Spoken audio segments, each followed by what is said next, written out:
The all or nothing mentality in regards to nutrition and fitness refers to a mindset where individuals perceive their efforts and behaviors in these areas in absolute terms. This perspective can lead to extreme thinking and behavior patterns often characterized by perfectionism, binary thinking, inconsistent behavior, and guilt and shame. Today, me and registered dietitian Hillary are going to dive into the topic of the all or nothing mindset in regards to nutrition and fitness.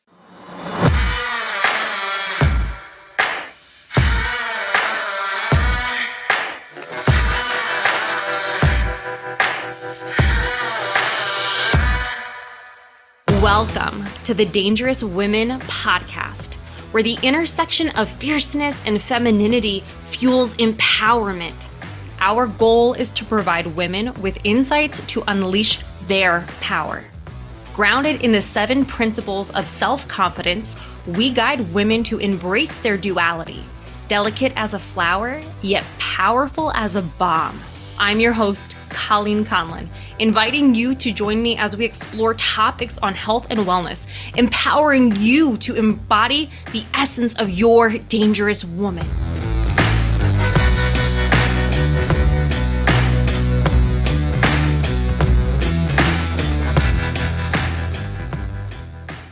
Hillary, what are your overall thoughts in regards to the all or nothing mentality? That is a good question, and it's tricky because when you're all in on something, it feels really good. When you're like checking all of the boxes, getting all of the things done, it feels amazing. You feel like super accomplished. You're probably seeing progress towards whatever you're working on. And that's all well and good until life happens. Because no matter who we are, something is going to happen. Whether it's a big thing or a little thing, it'll happen. And that's where it's really tricky to live in that all in or all out state. And so I think it feels good to be all in on something, but it's not the approach that we want to take. And I work really hard to help others and honestly myself exist in that middle ground. And sometimes we might be a little bit to the left or a little bit to the right on that middle ground, but we come back to that spot so that we're not living in the extreme. I love that you say the word extreme. And, when I think about all or nothing or black and white, I think what I have learned in order to do something in a healthy way, in a sustainable way, we have to get rid of the absolutes. There's a time and a place. I think we can be a little bit more extreme. Like something that initially comes to my mind in regards to something like fitness, if we're training for a particular event and it's like, I don't want to do this training session, but it's like, bitch, you have like 2 more sessions and then it's time to compete. We have to push, even if it's like I'd rather take the rest, or it's probably just like not going to go down the way you're intending. Or times where I've been in cuts with you, I'm just like, well, it kind of sucks to only get X amount of calories this week, but this is my goal. I'm only giving myself X amount of time to do this because it is extreme. So either you kind of you suck it up for what it is in that moment, but it's not like you have to live there all of the time. Like there's a time and a place to be extreme, but living there and then feeling bad if you kind of mess it up, it's not it's not healthy. It doesn't feel good. That is one thing you said that I like on the extreme part, and how there are certain goals where you have to be in extremes. And that is something that you should understand. If you have someone helping you, they should understand. But you shared there's a time limit. It's not something you're trying to do forever. And when you know that there's a time limit, that can also be really helpful as well, because hey, there is an end to this. And that's great because then you can figure out how you're going to get out of that extreme Mm. and not go into another extreme on like the opposite end of the spectrum, which can happen in training, nutrition, really probably anything. Yeah, I don't think this is like a topic that needs to be confined to nutrition and fitness at all. But, I feel like I've just experienced it so much between nutrition and Mhm. fitness. I know for periods of time I would feel like, well, if I can't stick to eating XYZ, then fuck it, I'm just going to eat whatever I want. And that doesn't really work. No. And this is something I've shared with like folks that I've worked with in the past. And it's along the lines of going over calories and having that like fuck it mindset. If you were to just look at the math of things, it's so much better to just be over 200 calories than say fuck it and be over 1,000, because then you're feeling really bad mentally and then you're much farther over. Or hey, it's better to be over 1,000 than to say fuck it and be over, I don't know, 3,000. It's that fuck it mentality. It just puts you in such a bad position mentally. And then depending on your goal, it also likely moves you farther away from your goal too. So I would rather, I'm sure I've told you this before, I'd rather like it be, off a little bit and be cool with it and have a good experience than to feel really crappy and just not care and kind of do all of the things that don't make you feel good. Yeah, I'm totally in the same camp with you on all of that. And, when we look at something like training and the all or nothing, I think there's like other examples there that might be, a little bit different, but might be worth mentioning. Like, in particular, I've encountered this myself as an athlete and as well as with clients, the idea around perfectionism. And, I train a lot of women how to use kettlebells, how to perform these foundational patterns. And, you know, there is a specific way to execute these exercises, to do them safely, to do them efficiently, to be optimal with the approach. But if you just get in your head like, oh my gosh, like I didn't get deep enough into my hip hinge like I always do, or oh my gosh, I like moved my hand when I wasn't supposed to move my hand, and you start over analyzing everything you do to the point of either this isn't fun anymore, or oh my gosh, it's not perfect, so I suck. Like that doesn't help anyone. Putting in the work, like every workout, every rep, you are you're almost like building. One of my clients said this the other day. She's like, I'm building a bank account.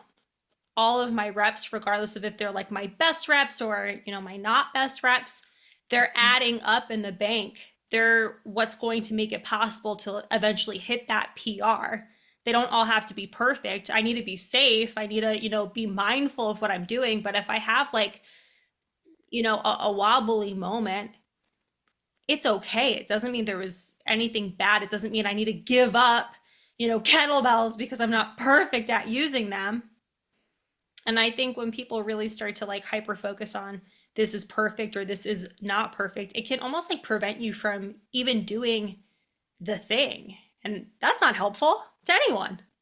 That is such a great point with movement, because and this is absolutely the same thing with nutrition. The more you think about like one or two things and you can't think about anything else, then you're probably going to mess up the movement.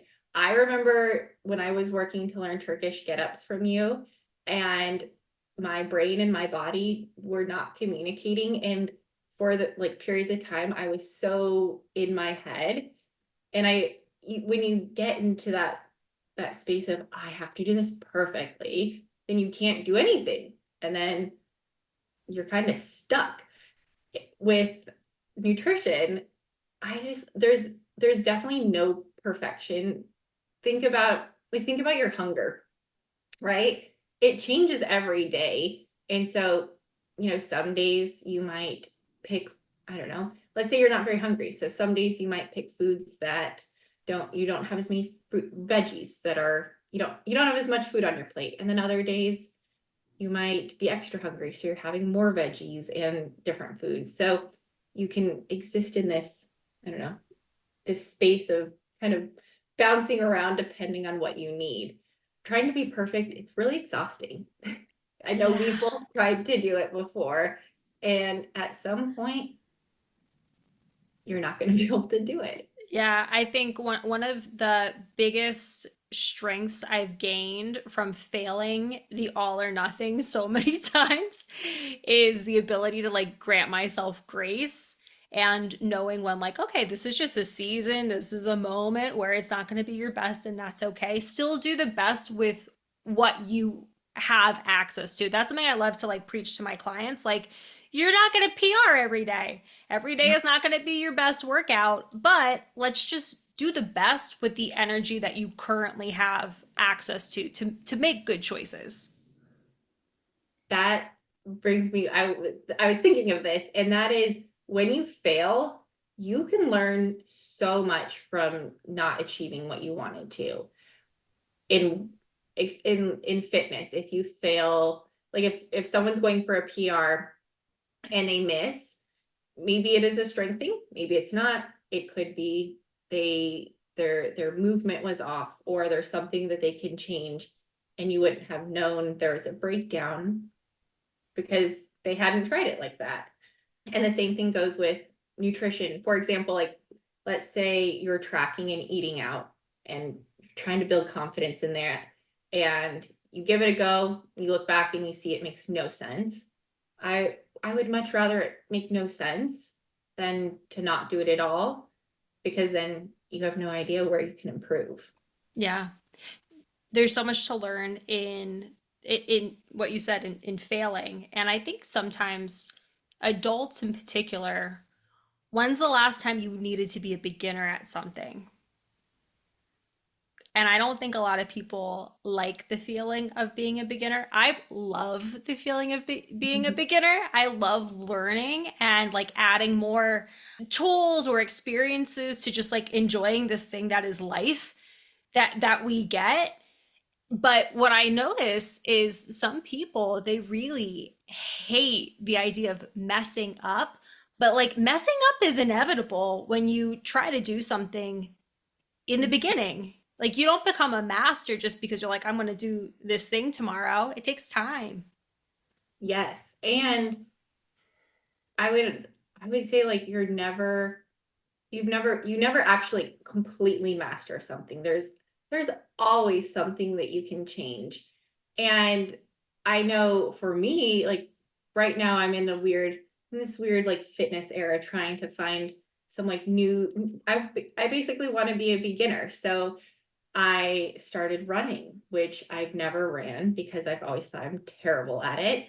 And so I am trying, I'm adding in running. And I remember the first day I saw what I had planned to do, and I looked at it and thought, wow, this is so lame. And it was for 5 minutes total. I was going to run for 1 minute, walk for the off minute. And that was all, after like a warm up and cool down. And I thought, wow, that is really lame. And then I did it, and it was challenging for me because I don't run. And I also felt really accomplished and proud that I didn't try to do more. I didn't try Mm. to add in, I didn't try to go to 10 minutes or run for longer. I did exactly what was told, I was told to do. And there were so many moments I was proud for following it, for running, and for being a beginner in that, and not feeling like I had to meet a certain time or distance or whatever that may be. And I know I've learned about myself is that I like to set goals. They're fun and it's really great to reach them, but I'd much rather enjoy the all of the things that you do to get to the goal. That Hmm. part's way more satisfying to me than kind of that end point, because then you're left with What's next? Exactly. And you're always going to keep finding the what's next, what's next, what's next, especially if you're trying to like hit that goal and you're trying to hit that goal really quickly. Like, I've encountered people who are like, "Oh, well, so and so can do this. I'm new, but like I should be able to do it in, less than a month." And then either they hit it and they're like, "Okay, that wasn't that bad. So like what's next?" Or they get really disappointed that they didn't hit it, but they're comparing themselves to somebody who's been doing the thing significantly longer, or they've been comparing themselves to somebody who has a different background, a different health history, Mhm. a different lifestyle that affords them the ability to put different energy and effort into the goal. And it's just not, you're not comparing apples to apples. No, never, because I mean, look at some of the things that you do when you do some of your movements. I honestly don't even know the correct words for them, but I see them and I'm always in awe. And then I wonder, could I do that? And I stop myself because in theory, like maybe some of them I could try it, but I also know that I don't know how to do it properly or safely. And I could maybe muscle my way into doing something that you do, but it would be dangerous. And also for me, it wouldn't be respecting the part of the process Mm. to get there. So sometimes you can like muscle or white knuckle your way to doing something, but why? Exactly. And I think it really comes down to like an ego thing. I don't know if you think differently. I've run into a number of people who have told me like, "Oh, it's on my bucket list to run a marathon. Like, I'm going to do it." And I'm like, "Okay, cool. When are you going to do it?" And they're like, "Next week." And I'm like, "How long have you been running for?" And they're like, "I started yesterday." And I'm just like, "Oh my gosh, what an aggressive goal. Why? Why? Mhm. Why does it need to happen right now?" Great goal if that's your goal, but why does it need to happen so quickly without like taking the time to build up to something that that big? Exactly. The question like why?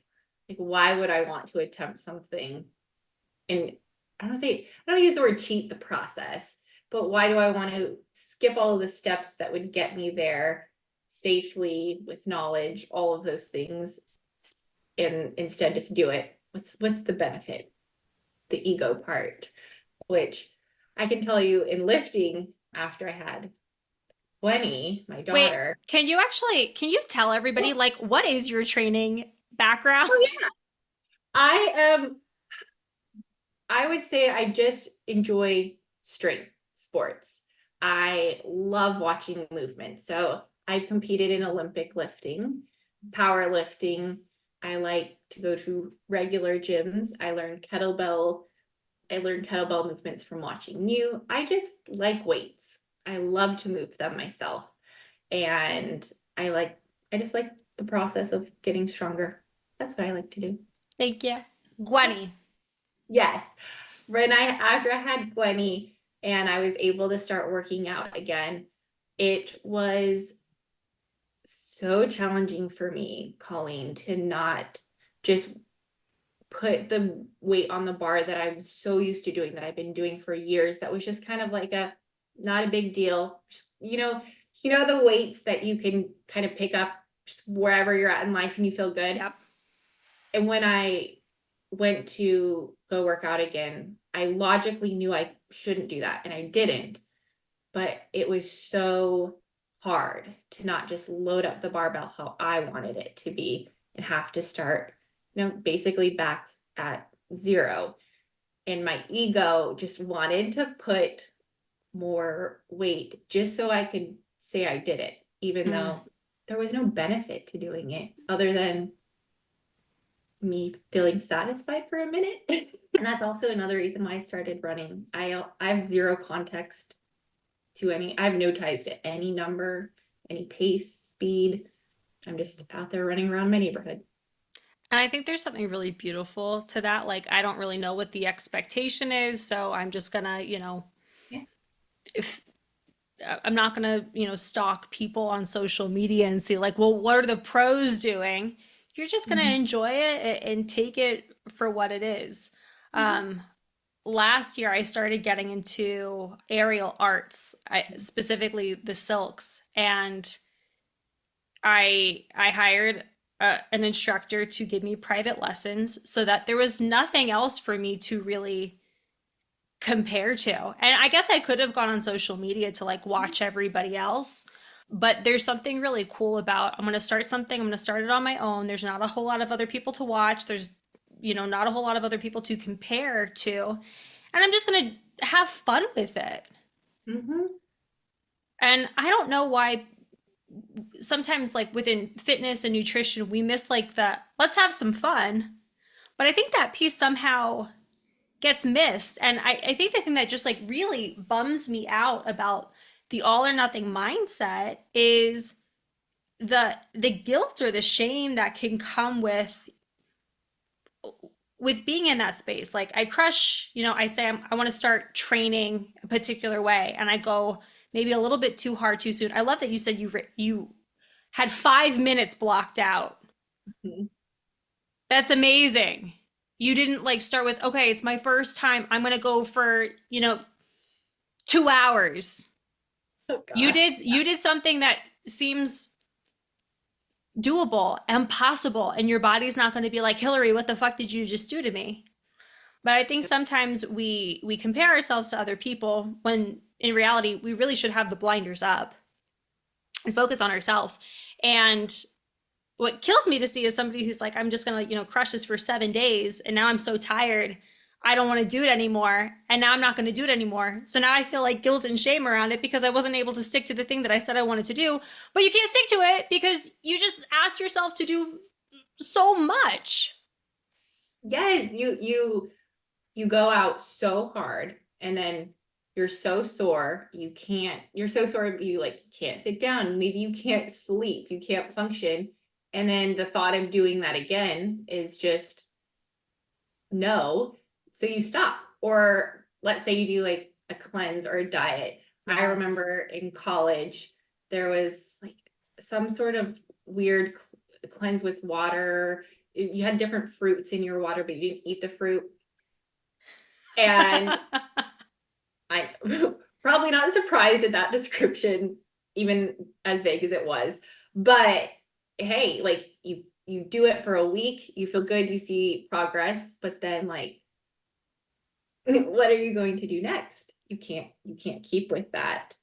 And then you're just kind of constantly in that cycle of going really hard and then going back to where you started and then just back and forth. And then you feel like shit about yourself. You lose confidence in yourself. And then you just you feel like nothing works and you're broken or something's wrong with you. And sure, like there might be things impacting your ability to see change. But if you're doing those strategies, probably your approach. Yeah, you'd benefit from having a different approach. And I think we have I think within society there is a lot of push to the all or nothing. When I talk to some of my corporate clients, they're like, well, I have this deadline, I have to do it, I have to, hit all these things, or I might, lose my job, or I'm not going to get the bonus, or whatever. But not to like talk about corporate life and the hustle there, but just because you might need to go like really extreme with something in another area of life, it doesn't mean it needs to bleed in to Mhm. nutrition or fitness. I personally That don't think you need to go that hard in any area of life. Or if you are, it's for like a chunk of time. It's not yes.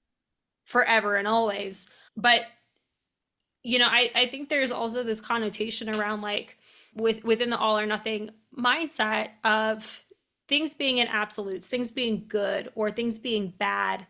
Like I've had clients who are just like, well, it wasn't a good week because I only did, you know, 5 workouts, and in their head they're thinking like I should be doing 7 workouts, and I'm just like, we don't need to be training 7 days a week.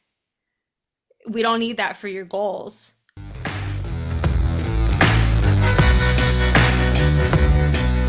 What would life be like if you could get that toned look?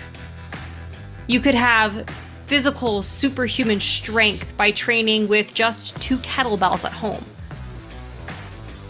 What would happen if you were on a program that strengthens self awareness and courage so that you can develop a deeper connection and trust to self? What about this? What if you could be in a community with other women where you are encouraged to be assertive and resilient to build mental and physical strength?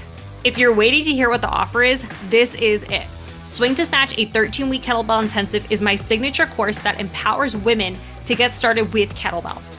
Work with me live in a virtual container guaranteed to grant you kettlebell queen status. To learn more, visit www.colleenconlon.com. I also I don't promote training 7 days a week hard. I don't even know who the fuck can train 7 days a week hard. I don't know anyone who can without like extra help from medication like steroids. Yeah, or like it's your full-time thing. They're not Or people. yes, if unless like if they're like professional athletes, like that is their job to train, recover. That's it. But if unless like if you're training really hard 7 days a week, I would be really curious how. I A funny story on this, and the reason I noted the medication part is I remember years ago when I was newer into strength sports, and I remember seeing an athlete, and I thought, wow, they can train really hard all day, or not all day, all week long. And I was familiar with the type of training that they were doing, and I was just in awe. And I was talking with someone at the time, and they said, "Yeah, Hillary, don't you know that they're using steroids?" And I was just Mind mind blown. blown. I didn't, I just didn't, that didn't connect with me that that is something that some folks choose to do, and that is why, they specifically were able to train like that. And I think it's helpful to know, sometimes why people are able to train so hard. Like, are they a professional athlete? Like, is that their whole life? Or do they have like an extra like bonus helping them, if you will? And I think this all goes back to, it depends. Mm-hmm. And within nutrition, within fitness, depending on how hard you're going to push yourself, it depends on a number of variables: your lifestyle, your sleep, what you're willing to put into it, the energy that you have to give to other people in your circle, if you're married, if you have kids, if you're single. Like, all of these different pieces really do play a part to the big puzzle. And I would say back to like the training part too, is if you are just wanting to like move and just kind of be active 7 days a week and it's not intense, and you're fine with that, I think that one's okay. Like if you I agree. are doing, like, let's say some strength training, and then maybe you do like you swim and do yoga, and you have different modalities and intensity, but that trying to be all 100 miles an hour the whole time, that's where it's tricky. And I think my red flag would go off if you're somebody who's like, I move. Again, we have like these like bunny quote fingers pulling out. I think a red flag comes up where it's like, oh, I always move 7 days a week. I didn't get to move. Like, now I feel the guilt. Now I feel the shame. And it's like, okay, we need to pull the reins back in. That guilt, that shame that you have for not being able to hit those 7 days of movement, it's a little fishy. I don't know what's going on inside of your head, but I would be curious to know, why do you feel the guilt and the shame around that? And that makes me think, Colleen, and I don't use this in the work I do, but for some folks, they'll have certain values for workout days and certain values for non-workout days. And there's totally a time and a place where those can be effective and they can be a tool. However, with that the number of training days in mind, I found myself when I was very, very first tracking. I had values that I used when I worked out and values that I used when I didn't work out. And because I wanted to eat more, I would work out on days that I should have, that were supposed to be rest days. And that's where there's, how training and nutrition is so intertwined, and how, rules that may exist for food can impact our training or vice versa. And like I said, that approach can work for some people, but I know I don't like to use it because of my experiences. I remember I bought like a assault bike on Craigslist in like 2013. And I remember it was supposed to be a rest day, and I was on my little bike watching TV because I knew if I did X amount of times, my coach at the time said I could eat more food. And that like clearly has stuck with me. And it's where I never want folks to be in that space of, oh, I need to exercise more to eat more, because it's not that simple.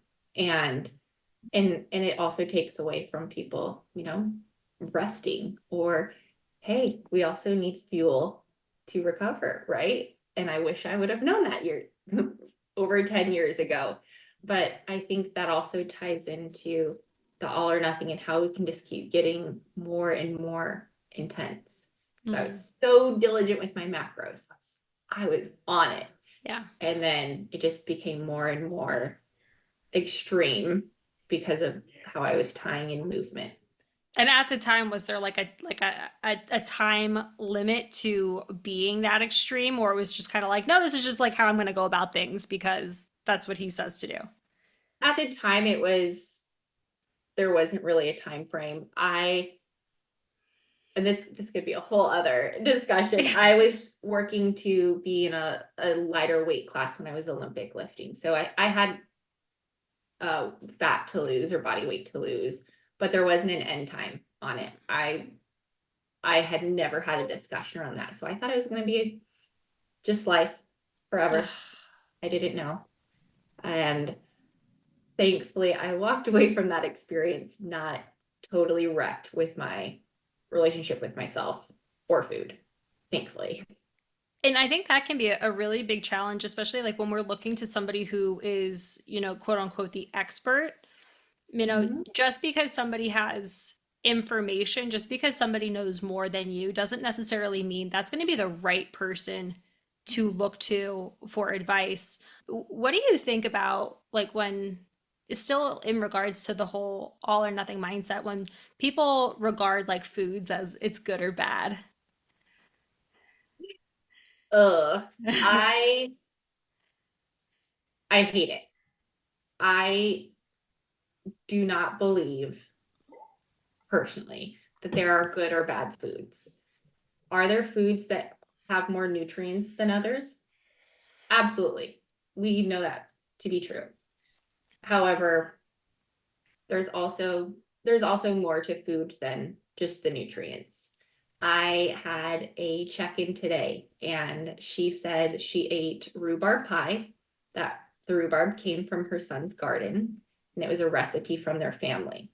So to that, like that is such an experience part of things. So someone could say that pie is bad and the ingredients in pie are bad.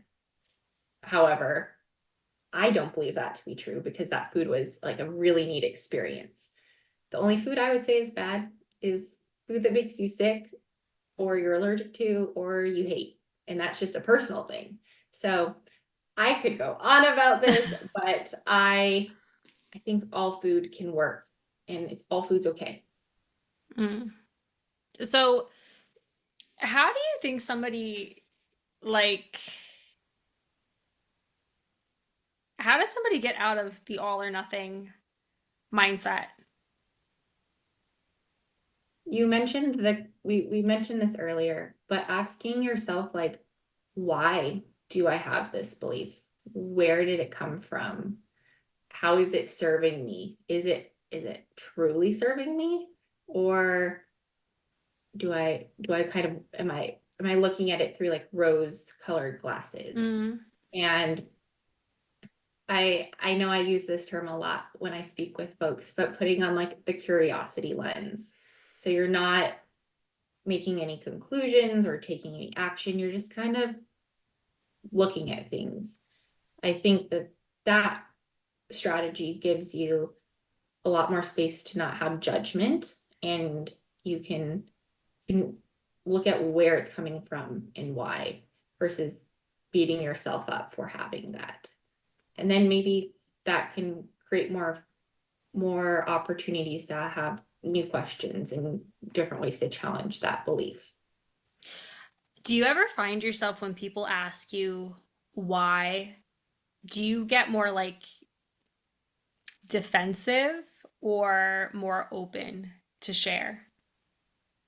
I tell people all the time that I love questions. I like when people question me, because while I feel really confident in my knowledge in many like spaces and around nutrition, I also know I don't know everything. And I love when people ask, because then I can explain it to them so they feel good about it.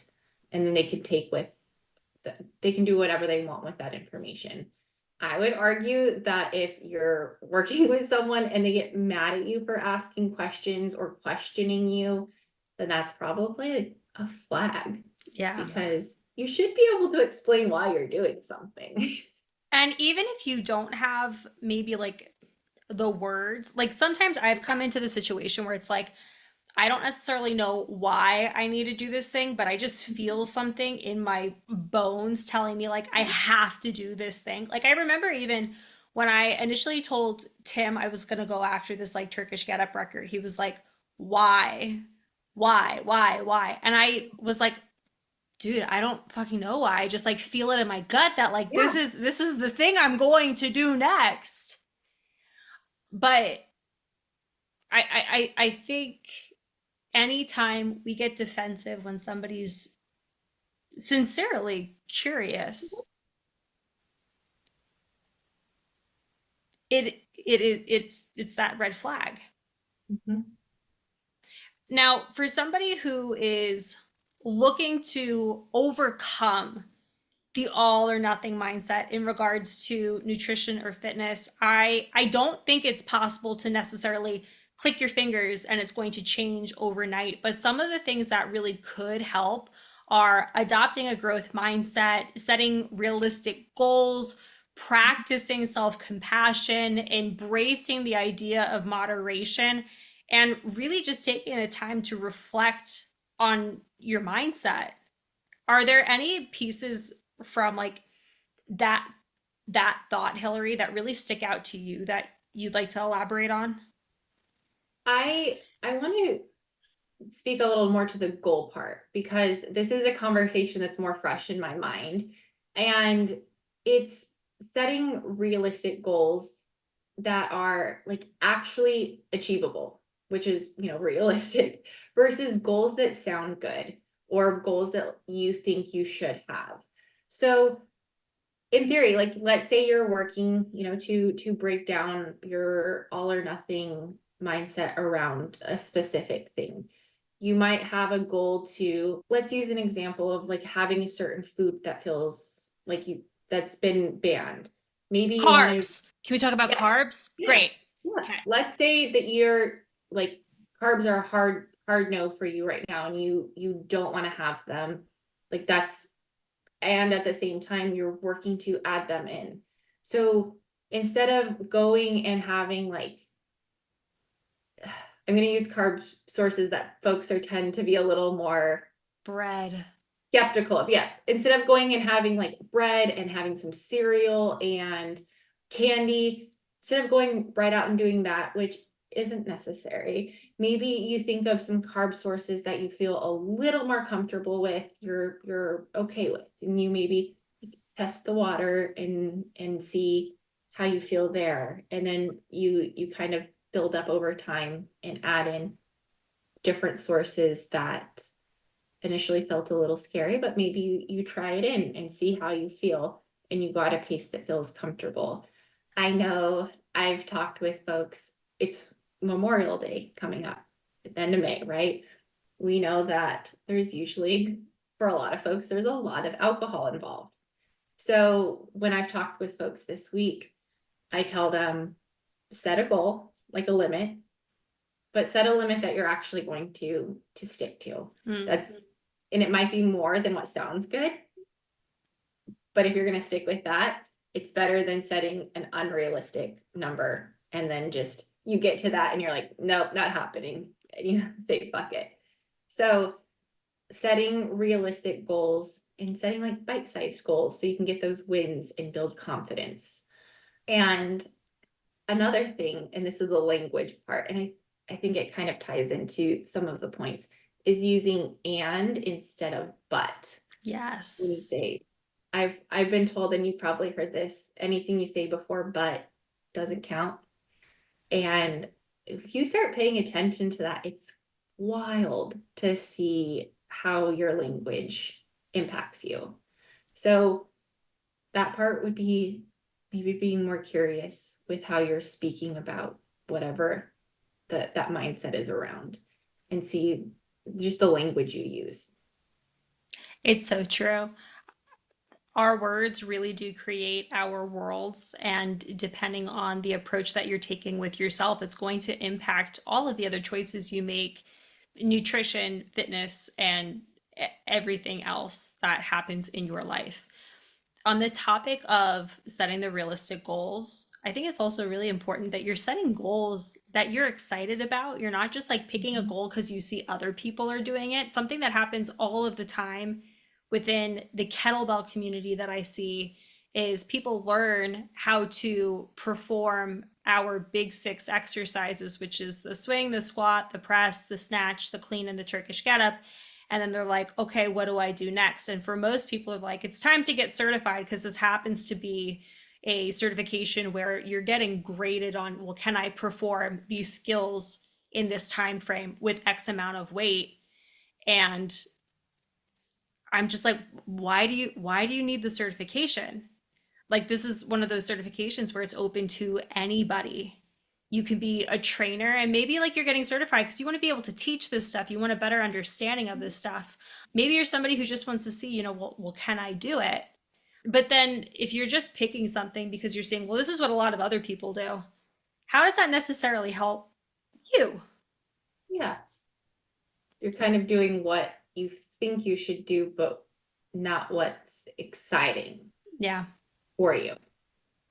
I think even with goals, I don't know how much this comes up with you and the clients you work with, but I think sometimes, and this could be a whole other podcast episode, but I think sometimes people have, goals around aesthetics, but they're almost like ashamed to say that they have goals around aesthetics. And, something I believe is, it's really important to love your body with where it's at because this is what you have, but you can always work towards turning it turning it into whatever you want. But along the way, we should also have, other goals. We should have some performance goals. We should have some Yeah. like mental health goals. Like, if you can get through a week where you're not able to work out or eat the way you ideally wanted to because life happens, and being able to be like, it's okay, it was just a moment in time, I'm going to get right back to it, like once the storm passes, that's a beautiful thing versus being like, well, it didn't go my way, so fuck it. And I'm like not gonna stick to it now. That is, I'm trying, I have so many thoughts that I'm trying to articulate them. But when we look at goals, and I'm going to just use myself as an example. I signed up for a powerlifting meet because I wanted to have like a goal to work towards. I wanted to help myself build more consistency in the gym because I was having a hard time, and that was a very strange feeling for me. And I started doing the prep for the competition, and I hated it. It was not liking any of it. I put too much pressure on myself. It was not fun. I actually wanted to work out less. And I think that's a good point on how like your goals can change too. Mm. So was my goal realistic? Yeah, it was totally doable. And was it a goal I set myself? Yeah, like no one else told me I should do it. And I didn't really have any outside influence. But once I started doing it, I was just like, nope, hard pass. And I ended up taking like probably the longest break from like, regular fitness that I have in my adult life. And that was such a good reminder to me that it's okay to switch your goals. And if you start to have a lot of resistance towards what you're doing, instead of getting to like the point, honestly, that I did where I was just like, no, I need a break. You can change gears, you can shift gears. And I have folks that do that. And I tell people, hey, if you start a diet phase and you're feeling good and then life kind of kicks you and you need to stop, no problem. We stop it.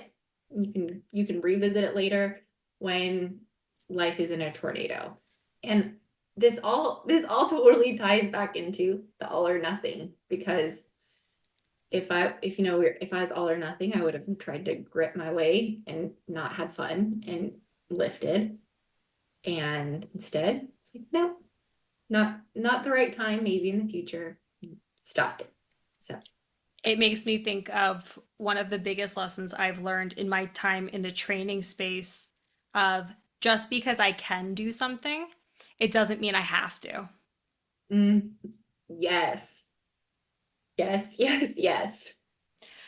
We are starting to come to our wrap time. I think me and Hillary could go on about the all or nothing mindset in regards to nutrition and fitness for a significantly longer period of time. Maybe we'll come back with a part two, but we are going to be getting ready to wrap this up. Hillary, do you have any final thoughts to share with our listeners in regards to this topic of today? When you look at your nutrition, there are no rules that you have to follow. There's things that maybe you want to change, or things you might want to have more of, or maybe a little less of. However, you can exist in that middle ground where maybe, sometimes you're on going one direction more than the other, but you can exist in that space, and that space is uncomfortable sometimes, and it might feel like you're not doing enough. But whatever goal you have, you don't have to be miserable the entire time, and you don't have to suffer or be super sore or super hungry in order to get there. That middle of the road will still, like, it'll still move you where you want to go. So that's what I want to leave everyone with. And I love talking to you. I love talking to So you too. fun. I think the last thing I want to leave everybody with is, if you are somebody who really identifies like, oh my gosh, I do have this all or nothing mindset, I really have a challenging time getting past the perfectionism, the binary thinking, the inconsistent behavior, the guilt, and the shame in regards to this kind of stuff. You don't have to go through it alone. Reach out to somebody, reach out to a coach that you like, you trust, and get some help to help get some help to help words and get some help to support yourself on the journey that's ahead. You don't have to go at it alone. If you go with someone else, it just makes the journey so much better. And you can go so much further. Yes.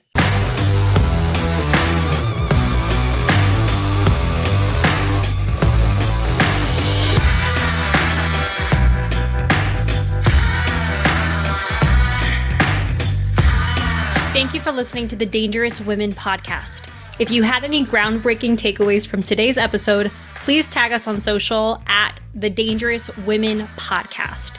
To make sure you never miss an episode, subscribe below.